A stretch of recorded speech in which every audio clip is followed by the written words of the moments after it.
TJ Perfume signature by distributing flyers to potential customers.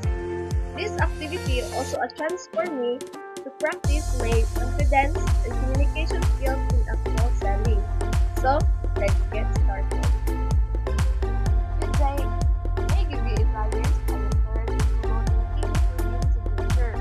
Do you usually use perfume?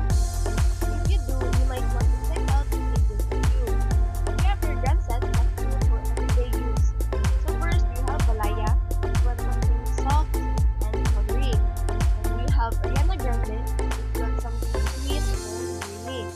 Then next is you have Gushy Rush, which was something floral and fruity.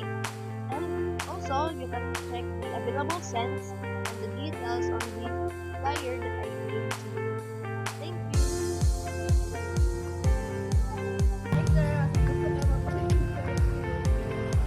Bilang mo ni 50? Punta ko na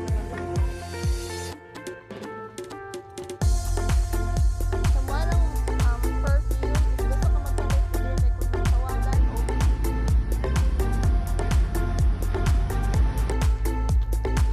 ayo.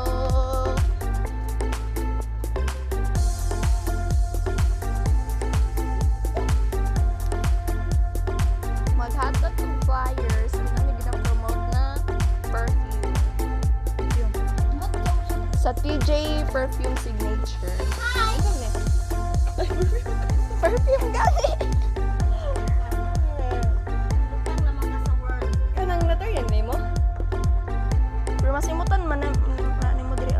Walay kuan, walay free. Masumot na siya. Walay free. Nakasil doy. Ano siya? Tag 350. Dito pa siya pa.